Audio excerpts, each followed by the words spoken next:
রূপহী হাট থেকে হাতিপাড়া ও বেলতলির দিকে যাওয়ার অন্যতম গুরুত্বপূর্ণ সড়কটি দীর্ঘদিন ধরে বেহাল অবস্থায় পড়ে রয়েছে।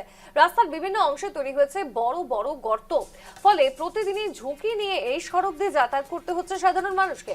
স্থানীয় বাসিন্দাদের অভিযোগ, রাস্তার বেহাল দশার কারণে ইতিমধ্যেই বেশ কয়েকটি দুর্ঘটনা ঘটেছে। বিশেষ করে বর্ষাকালে গর্তে জল জমে যাওয়ায় আরো বিপজ্জনক হয়ে উঠেছে সড়কটি। স্থানীয়দের আরো অভিযোগ, এই সড়ক দিয়ে নিয়মিত যাতায়াত করেন বিধায়ক নুরুল হুদা, কিন্তু রাস্তার এমন দুরবস্থা থাকা সত্ত্বেও দীর্ঘদিন ধরে সংস্কারের বিষয়ে কার্যকর কোনো উদ্যোগ নেওয়া হয়নি। এখন দ্রুত রাস্তার সংস্কার করে সাধারণ মানুষের যাতায়াত নিরাপদ করার দাবি জানিয়েছেন স্থানীয় বাসিন্দারা।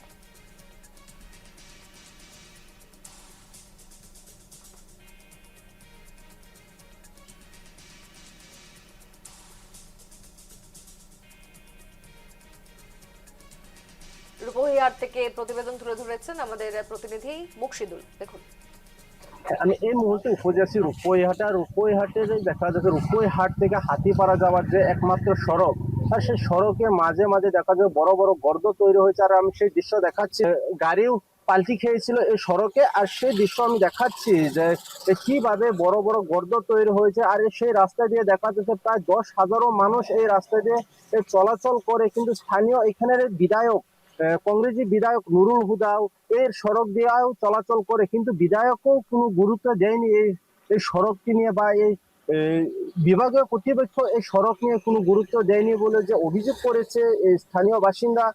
আমি আর কিছু মন্তব্য নিব, আর সেই মন্তব্য নিব। কি বলবেন, যেহেতু আপনারা এখানের স্থানীয় বাসিন্দা বা এই রাস্তা দিয়ে আপনারা গাড়ি চলাচল করেন, সেই রাস্তা দিয়ে দেখা যাচ্ছে মাঝে মাঝে বড় বড় গর্ত তৈরি হয়েছে, কি বলবেন?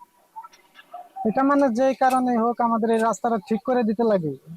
এটার মেইন রুট হলো হাতিপাড়া আর বেলতুলি, মেইন রুট রূপহী যেতে লাগে আমাদের।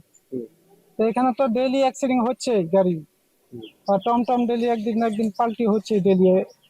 সকালে হয়েছে আজ, মানে বেশি অসুবিধা হচ্ছে। স্কুলের ছাত্র যায়, কলেজের ছাত্র যায়, তাদের জন্য অসুবিধা হচ্ছে। হ্যাঁ, রূপহীর মেইন রুট এটা, হাতিপাড়া বেলতুলি রুট। সেই সড়কে দেখা যাচ্ছিল যে বিধায়কও চলাচল করে বলে যে অভিযোগ করেছে যে এখানে স্থানীয় বাসিন্দারা। আর দেখা যায় বিধায়ক একাধিকবার অভিযোগ দায়ের করেছিল যদিও, কিন্তু বিধায়কও কোনো গুরুত্ব দেয়নি বলে অভিযোগ করেছে স্থানীয় বাসিন্দারা। আর দেখা যাবে যে এই বিধায়কই হোক বা এই বিভাগীয় কর্তৃপক্ষই কিভাবে এই রাস্তাটি মেরামতি করে সেটা নিয়েও এটা প্রশ্নের সম্মুখীন হচ্ছে। দেখা যাচ্ছে যে পরবর্তী সময় দেখা যাবে যে এই রাস্তাটি মেরামতি করে কিনা, তাই নিয়ে আমরা নজর রাখবো। News live Bangla.